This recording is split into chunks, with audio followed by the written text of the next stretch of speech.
En los últimos años, el cine de terror argentino está dando que hablar, y lo que hace un tiempo era territorio solo para producciones bizarras y de bajo presupuesto, hoy está demostrando que puede competir a cualquiera, logrando buenas críticas y premios en varios festivales. Y hablando de películas premiadas, la primera recomendación será la última ganadora de CITES, Cuando acecha la maldad, de Demian Rovna, una película de poseídos, o mejor dicho, embichados. Dos hermanos tendrán que impedir que un infectado dé a luz a un demonio antes que sea demasiado tarde. Rovna construye una película de una violencia brutal y sin concesiones, logrando un film con mucha personalidad. Y continuando con Demian Rovna aterrado, esta vez la acción transcurre en un barrio de Buenos Aires, donde empiezan a ocurrir eventos paranormales, gente que desaparece de forma misteriosa, extrañas muertes y apariciones fantasmales, a las que un policía y dos investigadores tendrán que develar qué es lo que está ocurriendo.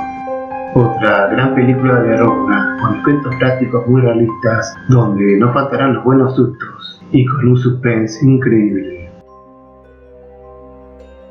Siguiendo con el cine paranormal, vamos con La historia del oculto, de Cristian Ponce, película con tintes de folk horror y de thriller conspirativo del año 2020. Es la última emisión de un programa de televisión 60 minutos antes de la medianoche, donde van a destapar una conspiración en la que el gobierno forma parte de un aquelarre que tiene intenciones de manipular la realidad para seguir en el poder. Historia del oculto es una película que se anima a romper con los moldes y no tiene miedo a experimentar, y todo en menos de 90 minutos.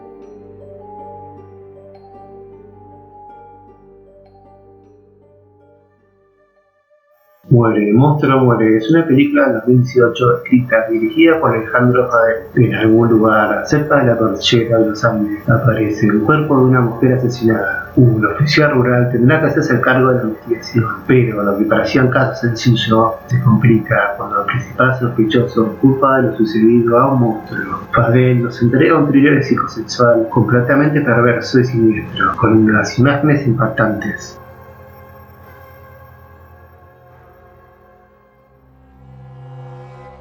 La fiesta silenciosa es una película del 2018 escrita y dirigida por Diego Friel y protagonizada por Jasmine Stewart, una joven pareja hasta a punto de casarse. La fiesta será en un campo. El día anterior van a hacer las preparaciones, pero Laura se siente presionada y decide salir a caminar. Pero termina en una fiesta silenciosa donde todo va a cambiar. El montaje y las puestas de cámara son de calidad, y las actuaciones, tanto la de Stewart como Gerardo Romano, se mantendrán en tensión hasta el final de la película.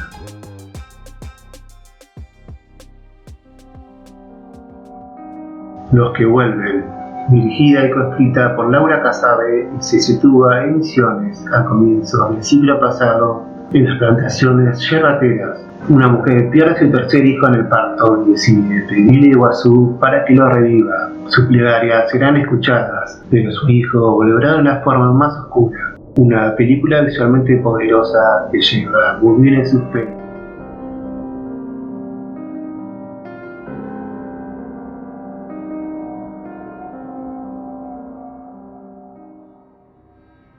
Mujer Lobo es una película de 2013 escrita y dirigida por Tamae Garategui. La protagonista es una asesina en serie que seduce a hombres para luego matarlos, pero un día encontrará uno que no puede y deberá entrar en guerra entre sus tres personalidades: la mujer monstruo, la mujer sensual y la mujer humana que aún puede amar. Las tres interpretadas por diferentes actrices. Una película un tanto experimental, pero que vale la pena ver hasta el final. Habitaciones para turistas es una película slasher de 2004 dirigida por Adrián García Bogliano. 5 amigas que están de viaje, están de paso en un pueblo. Luego de estar un rato en el parque, van a tomar el tren que los lleva a su próximo destino. Pero misteriosamente el tren ya había partido. Un amable desconocido les ofrecerá comida y una habitación para pasar la noche, pero serán presas de un psicópata y de su hermano. A pesar de estar en blanco y negro, es una película violenta y está muy bien filmada, y aunque empieza de una forma media lenta, te terminará atrapando hasta el final.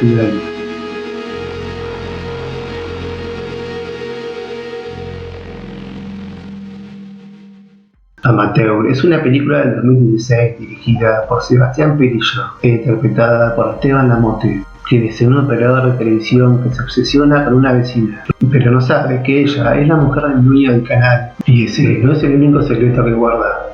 La película es un homenaje al cine gallo, principalmente a Darío Argento, además de tener guiños a Hitchcock y a De Palma. Sin ser una película perfecta, es interesante e entretenida. El prófugo es una película del 2020 dirigida por Natalia Meta e interpretada por Erika Rivas, quien es una actriz de doblaje que luego de un evento traumático empieza a tener dificultades para conciliar el sueño y a tener pesadillas tan vívidas que empieza a confundir la realidad del imaginario. Una película con un aspecto sonoro muy inquietante que recuerda a películas como Berberian Sound Studio. Es el tipo de película del que todo el mundo estaría hablando si se hubiera producido en la 24. Se habla muy poco de ella y es un peliculón.